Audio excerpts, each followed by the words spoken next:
I wanted to make some gymnasts, and he had his hands together because I'm going to have this guy. This guy is doing a handstand, and then this guy is going to be doing a handstand on his foot. So that's the idea behind this and why I've made these people this way. Alright, so when you go to put the foil on your person, it's really pretty simple, and that's what I want to start with. The foil, if you would take a look over here, the foil and the plaster, sorry. The foil is going to be here in these boxes. You can share. The plaster is right here when I get to that part in this white box. Scissors for the plaster are in this box. Please only use those scissors, as the plaster will ruin the scissors for cutting anything else.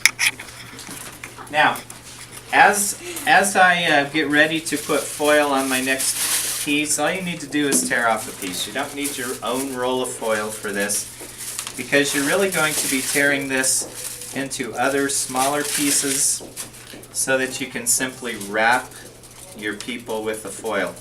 And you can start wherever you want. The foil is nice because the foil does not need to be wrapped in any certain way. And when you get finished with whatever piece you're doing, you can simply tear it off and then start a little higher. So if I'm going to make his leg, I'm just going to continue to wrap this foil. And I can wrap it as tight by twisting it or as loose as I want. It really isn't going to make a difference. Once the plaster has overlapped it, it's going to stay. It doesn't really matter what or how tight your foil is. So once I get something like a knee here, then I can kind of shape it. I can squeeze it if it's too big. I can put more foil on if it's too small. So I can make the appendages the way that I want them by doing that. Now I'm not going to do the whole guy. You all can figure that out. But be interesting. It's going to be more interesting if you have some different muscles or proportions. If you're making an elephant, if it's maybe wider at the bottom of their leg or something like that. So try to get variety. Variety is the key word. You want it to have variety.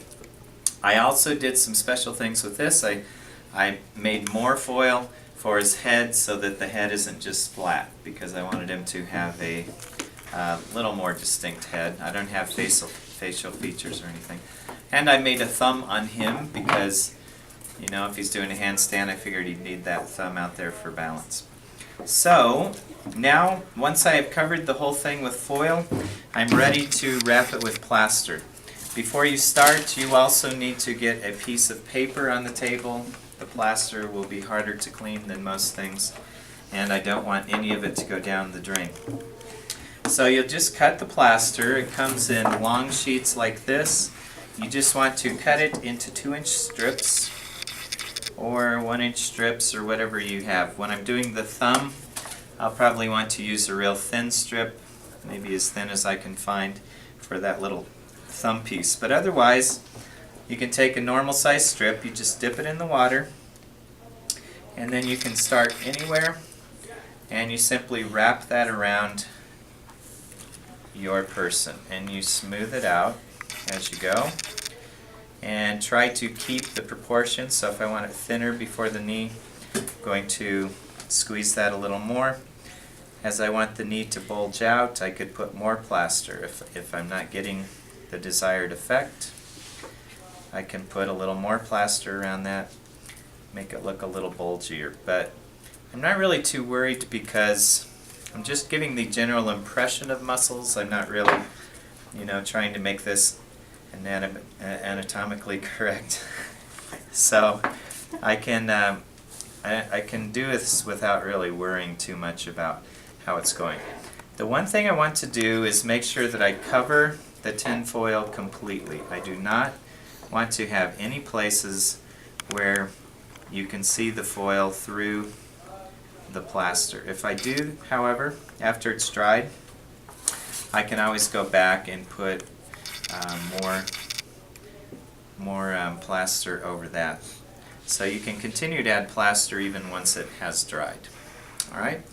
Then it's still pliable at this point, so if my knee looks like it's maybe turned around a little and it's more of a knee in the back than the front, I can still manipulate that to get it where I want it to be. Okay? Until it's dried, it's going to be fine to manipulate. Okay, what questions do you have, if any? Okay, that's pretty much it as far as the application. When you are finished making your person, we need to clean up. We need to, number one, don't dump the water down the sink. The plaster in there will set in the pipes and cause problems. So just leave the water out. We'll set the water over on the counter, and we can even use that over and over again. It's not going to be bad. We'll clean it out every couple of days. So use the same water. Set up like 3 or 4 stations. We don't need every individual to have their own plaster session. Set it up so that like 4 people can use the same bowl. And then when you clean up, just put everything back. One thing to warn about is make sure when you're cutting the plaster you're not dripping right on the plaster. It will harden, and once it hardens, you know, if I'm dripping on it, pretty soon I won't be able to bend the plaster. It'll be hard and gross and won't work. So be careful about leaving this right in the way of where you're going to be dipping. Do you have any questions? Okay, so the first thing is then to make sure you twist the wire so it's a skeleton.